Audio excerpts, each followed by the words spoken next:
My name is Thomas Bennett, and I'm 61 years old now.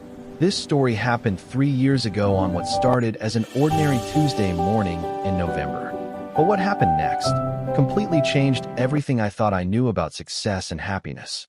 I was sitting in my usual corner booth at Morrison's Cafe, the place I'd been coming to for my morning coffee for the better part of a decade.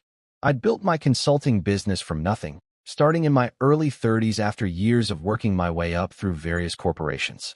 By the time this story takes place, I'd done well for myself. Very well, if I'm being honest. I had the nice house, the luxury car, the investment portfolio. I traveled first class and stayed in fine hotels. But somewhere along the way, in the pursuit of success, I'd become isolated. My marriage had ended 15 years earlier. My 2 sons were grown and lived on opposite coasts, busy with their own lives. I saw them maybe twice a year if I was lucky. So most mornings I sat alone in that cafe, reading the financial news on my tablet, drinking expensive coffee, and not really connecting with anyone around me.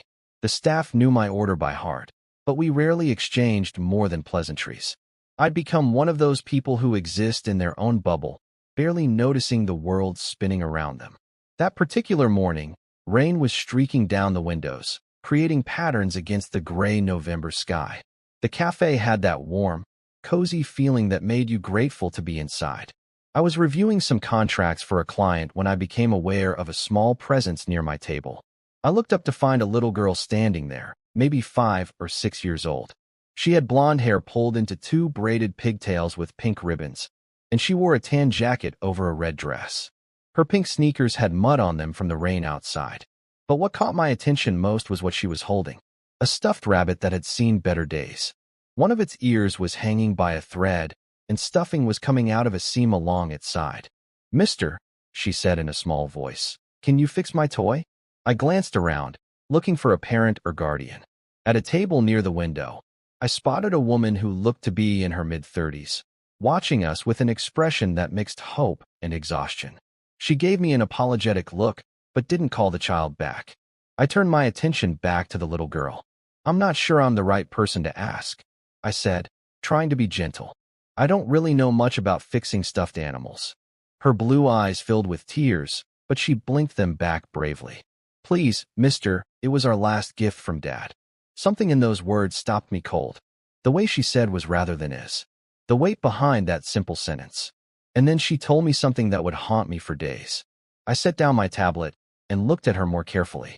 "What happened to your rabbit?" I asked. "His name is Flopsy," she said, holding the toy up so I could see better. "My daddy gave him to me and my sister before he went to heaven. Emma's only 3, and she doesn't understand that we have to be careful with him. She pulled his ear when we were playing yesterday, and now he's breaking apart."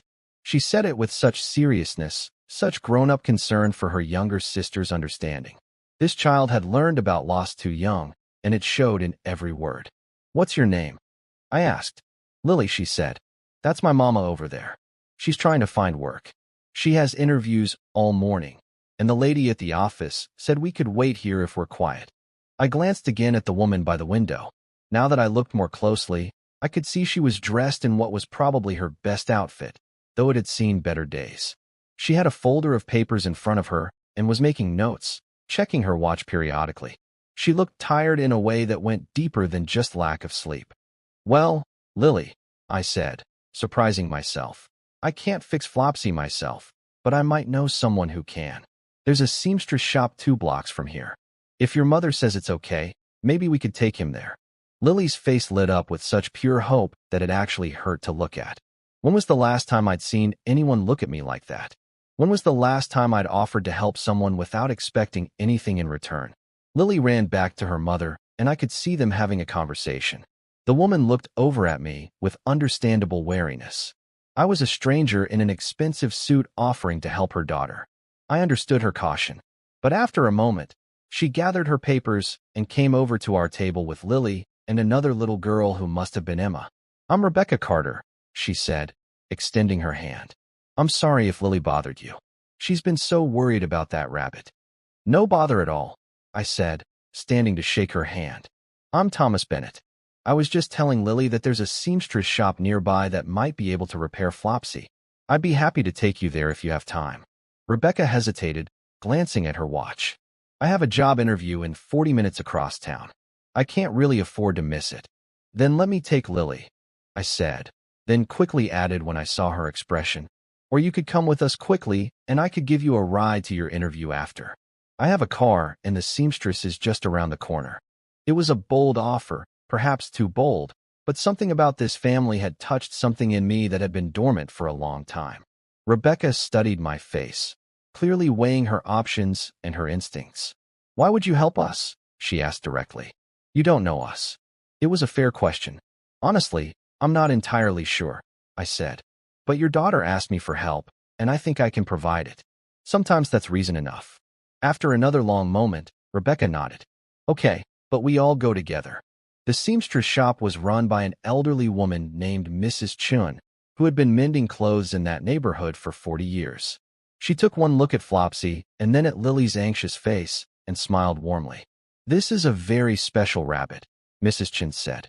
I can see that he needs careful work. Can you leave him with me for a few hours? I promise I'll take very good care of him. Lily looked torn, clutching Flopsy tighter. Rebecca knelt down beside her daughter. Remember what we talked about, sweetheart? Sometimes we have to let things go temporarily so they can be made better. Flopsy will be safe here. Will it hurt him? Lily asked Mrs. Chun seriously. The fixing? Not at all, Mrs. Chun assured her. He won't feel a thing.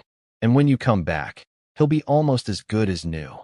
Reluctantly, Lily handed over the rabbit. I paid Mrs. Chun for the repair work, waving off Rebecca's protests. Consider it a gift, I said. Now we should get you to that interview. In the car, Rebecca sat in the front passenger seat while the girls were buckled into the back. Little Emma chattered away about her toys and the rain while Lily remained quiet, clearly worried about Flopsy. Where are we headed? I asked Rebecca. She gave me an address for an office building downtown. As I drove, she gradually began to share her story. Her husband, David, had been a firefighter. 3 years ago, he died in the line of duty, saving people from a burning apartment building. Rebecca had been left with 2 small children, some life insurance that had slowly been depleted, and a mountain of medical bills from David's final days in the hospital. I've been working part-time jobs, she said quietly. But with childcare costs, it's almost not worth it. I'm trying to find something with better hours and benefits, something that will let me support the girls properly. What kind of work are you looking for? I asked. Administrative assistant, office manager, anything really. I have a degree in business administration, but I haven't worked in that field since Lily was born. Most places want recent experience. I thought about that as I drove. Here was an educated, clearly intelligent woman who was struggling not because she lacked ability, but because life had dealt her an impossibly difficult hand. How many others were in the same situation? We arrived at the building with 10 minutes to spare. Rebecca thanked me profusely and started to get out, then paused. Would you mind? Would you mind waiting with the girls just during the interview? I know it's a lot to ask, but I don't have anyone else and I can't take them in with me. It was a lot to ask.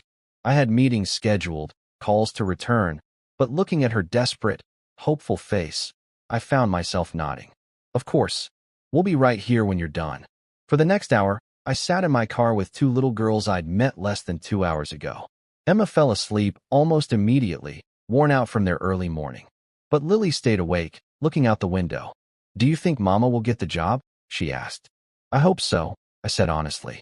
She's really smart, Lily said loyally. And she works really hard.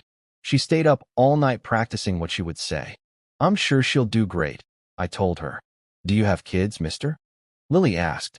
I have 2 sons, but they're grown up now. They live far away. Do you miss them? The simple question hit me harder than it should have. Did I miss them?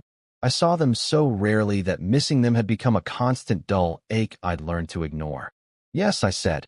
I do. Maybe you should tell them that, Lily said wisely. My daddy used to say that love isn't love if you don't share it. Out of the mouths of children. This little girl, who had lost her father, understood something I'd forgotten somewhere along my climb to success. When Rebecca finally emerged from the building, I could read the disappointment on her face before she even reached the car. She slid into the passenger seat and let out a long breath. They went with someone with more recent experience, she said, her voice carefully controlled. They were very nice about it, but the answer was still no. I didn't say anything for a moment. Then, surprising myself again, I asked, "Would you and the girls like to get some lunch?" "My treat. It's the least I can do after you spent your morning with a stranger." Rebecca looked like she wanted to refuse, pride warring with practicality. Finally, she nodded. "That would be nice. Thank you." We went to a family-friendly restaurant, nothing fancy, but clean and welcoming. Emma woke up and was delighted by the mac and cheese, while Lily carefully ate her chicken tenders, still worried about Flopsy. Over lunch, I learned more about Rebecca's situation. She was 2 months behind on rent. The car she'd been driving had finally died completely last week, which was why they'd taken the bus to the cafe that morning. She was applying for any job that might provide stability for her daughters. "I'm not looking for charity," she said firmly. "I just need a chance. One real opportunity to prove what I can do." Something was forming in my mind. An idea that seemed crazy, but also somehow absolutely right. "What if I told you I might know of a position?" I said. "My consulting business has been growing, and I've been thinking about hiring an office manager, someone to handle scheduling, client communications, paperwork. It would be full-time with benefits." Rebecca stared at me. "Are you serious?" "Completely. I realize we've only just met, but sometimes you can tell about people. You're organized, articulate, clearly responsible, and frankly, anyone who can manage 2 young children while job hunting and dealing with everything you're dealing with has executive-level multitasking skills." "I don't know what to say," Rebecca said, her eyes filling with tears. "I can't tell if this is really happening or if I'm dreaming." "It's really happening," I assured her. "Why don't you come by my office tomorrow? We can discuss details, salary, benefits, all of it. No pressure. If it doesn't feel right for either of us after we talk, no hard feelings." After lunch, we went back to pick up Flopsy. Mrs. Chun had worked miracles. The rabbit's ear was securely reattached, the torn seam carefully mended. Lily hugged the toy to her chest with such joy that even Mrs. Chin's eyes got a little misty. "Thank you," Lily said to me as we prepared to part ways. "Thank you for helping fix our last gift from Daddy." She hugged me then. This little girl I'd only met a few hours ago, and something inside my chest that had been frozen for years began to thaw. I drove Rebecca and the girls home to their small apartment in a neighborhood that had seen better days. As they got out, Rebecca turned to me. "Why are you doing all this?" she asked. "The truth. I thought about it. Because your daughter asked me for help, and for the first time in a very long time, I felt like I could actually make a difference in someone's life. Not by writing a check or making a donation, but by actually showing up, being present. Maybe I needed that as much as you needed the help." Rebecca came to my office the next day, and we talked for 2 hours. She started working for me the following week. It turned out she was exactly what my business needed. She brought organization to my chaos, warmth to my sterile office environment, and a perspective I'd been missing. But more than that, she and her daughters brought something back into my life that I'd lost. Connection, purpose beyond just accumulating wealth. Lily and Emma would sometimes come to the office after school when childcare fell through. They'd do homework at the conference table or draw pictures that Rebecca would pin up on the bulletin board. I started calling my own sons more often, actually talking to them about their lives instead of just exchanging pleasantries. I flew out to visit them, met my grandchildren who I'd barely known. I started to rebuild those relationships I'd let atrophy. That was 3 years ago. Rebecca still works for me, though her title is now Director of Operations because her role has grown as the business has grown. She and the girls moved to a better apartment, then eventually to a small house. Lily is 9 now and Emma is 6. Flopsy still sits on Lily's bed, a reminder of her father and of the day a stranger in a cafe decided to help. I'm not telling this story to paint myself as some kind of hero. I'm not. I'm just a man who was lucky enough to be in the right place at the right time and who was reminded by a little girl that the most important things in life aren't found in financial statements or business deals. They're found in small moments of connection, in choosing to help when help is needed, in being present for the people around us. Sometimes I think about that morning and how easily it could have gone differently. I could have told Lily no, that I was too busy, that her broken toy wasn't my problem. I could have gone back to my tablet and my coffee and my isolated life, and I would have missed out on one of the greatest gifts I've ever received, the reminder that we're all connected, that we all need each other, and that sometimes the person we help the most is ourselves.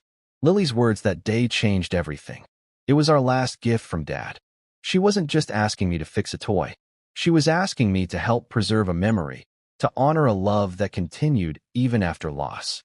She was asking me to care. And I'm so grateful that I finally said yes. These days, I'm still successful in business. I still have my nice house and my comfortable life. But now I also have Rebecca and her daughters as part of my extended family. I have regular dinners with them, attend school plays and soccer games. I've even taught Lily how to play chess, and she's getting quite good at it. Last month, on the anniversary of David's death, we all went together to the memorial park where his name is inscribed along with other fallen firefighters. Lily held Flopsy, now a bit worn again but still intact, and told her father about the kind man who had helped fix his last gift to her. "I think Daddy sent you to us that day," she said to me, holding my hand. "I think he knew we needed help, and he sent us an angel in a fancy suit." I'm no angel, but maybe that's the point. We don't have to be angels to make a difference. We just have to be willing to pause, to listen, to care. We have to be willing to say yes when a child asks for help, even if it's inconvenient, even if it doesn't fit into our schedule, even if it means stepping outside our comfortable bubble. Because you never know when a broken toy and a little girl's request might change your entire life. And I can honestly say that on that rainy Tuesday morning in November, when Lily walked up to my table in Morrison's cafe, she didn't just ask me to fix her toy. She asked me to fix myself, to remember what it meant to be human, to be connected, to be alive in a way that mattered. And somehow, through the simple act of saying yes, I found everything I'd been missing. If this story touched your heart, subscribe to Storysphere for more inspiring stories that remind us of the power of human connection. Leave a comment below about a time someone showed you unexpected kindness, or when you helped a stranger. Let's keep spreading hope together here at Storysphere.